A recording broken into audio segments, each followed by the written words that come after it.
Welcome to the Butcher Normal and Heroic Raid Guide, where I'll teach you how to take down the Butcher and get yourself a nice juicy steak. Or loot, if that's what you're into. Alright, we'll start off by talking about the various tank mechanics in this fight. There are 2 dots and a cleave the tanks will need to worry about throughout this encounter. The cleave is called heavy-handed.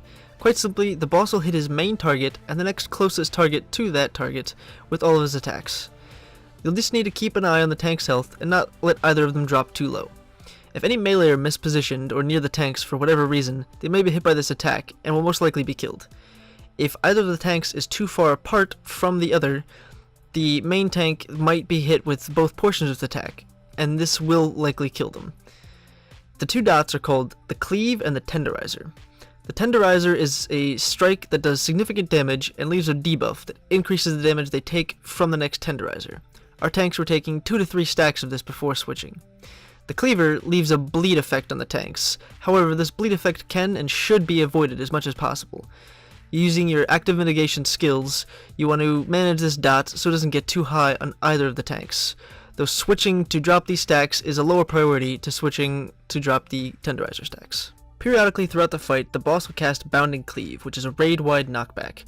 Shortly after casting this, he will rush to the largest group of players and use his Cleave and apply a stack of Gushing Wounds.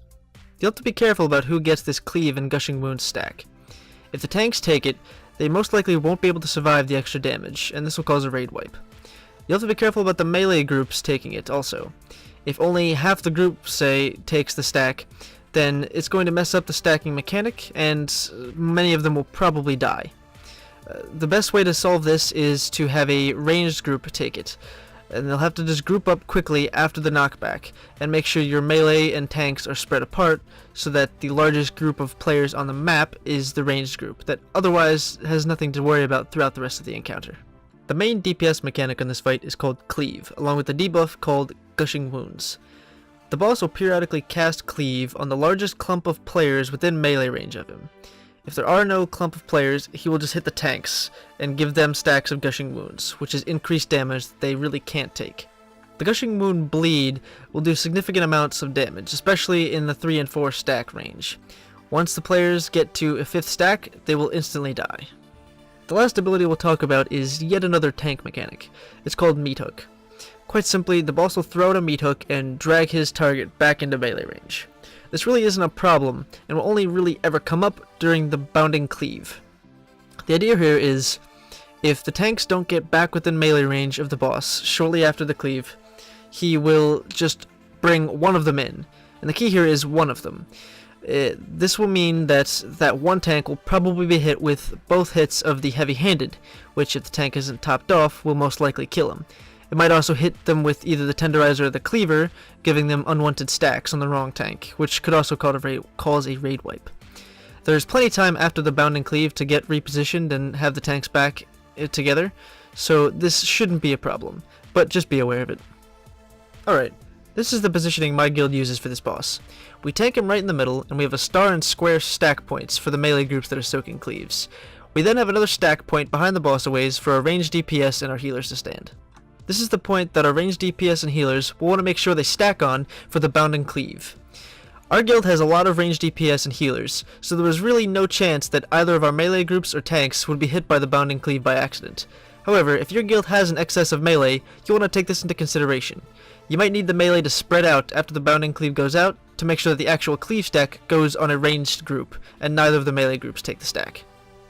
Now for the actual strategy we used in this fight. We had all our ranged DPS and healers stack on X, and they stood there for nearly the entire fight, except for when they got knocked back from the Bounding Cleave, they would need to run back quickly so that they would take the cleave stack.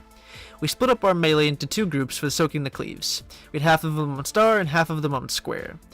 Conveniently in this kill, we had an even number of melee, though if you have an odd number, it's no problem, you just need to have a ranged DPS stand into one of those groups. We then picked 2 people, myself and a holy paladin, as the people who would move in and out of the groups to manage the cleave stacks. For most of the fight, each group is going to take 2 cleaves. Once you hit 25% health on the boss, he's going to berserk, at which point he will cast cleave more often, and you'll need to go to 3 stacks in each group. To manage the stacks, all you need to do is have one group designated as the first group that will always start taking the stacks. This group is going to have their person that's moving in and out stacked with the group at the beginning of the fight. Where I was moving out of the blue group, I started the fight behind, so that blue would be the smaller group, and Star would be the bigger group. After Star got 2 stacks, the Holy Paladin in that group moved back, and I moved into my group. This caused Square to be the bigger group, and they would start taking the Cleve stacks. This is going to go on, all the way until it gets to 25% health, as I said, where you'll start taking 3 stacks. This is where the damage is going to ramp up quickly, and healers will want to make sure they have cooldowns up for it to manage it. You also want to save personals for this, and health pots is a good idea too. There isn't too much for the tanks to worry about outside of managing the 2 dots, along with making sure they're stacked on top of each other for the heavy-handed. They'll also need to make sure they run back into the boss after the bounding cleave knockback, so they don't get meat-hooked in and then hit by heavy-handed attacks, or take extra abilities that they aren't supposed to, causing them to have messed up stacks, which will be a problem later on. Once the boss hits 25% health, he'll berserk, which will increase his haste, spellcasting haste, along with melee haste, and will cause them to do increased damage. Healers will need to make sure that they have healing cooldowns up for this phase. Tanks will need to make sure they have cooldowns themselves, and you'll need your melee cleave groups to make sure they have personals and health pots. This is where the most damage is going to be caused, and it's going to be on everybody in the group aside from the range that are standing out. On our first kills of this boss, we had many melee that were killed because the bleed damage was too much, not from 5 stacks, just the actual cleaves going out. If this happens, just be calm and make sure to communicate this so that you can have one of the ranged step in to soak it. In many cases, one of our melee would die and we'd have a mage that just blinked in, and they would sit there in an ice block.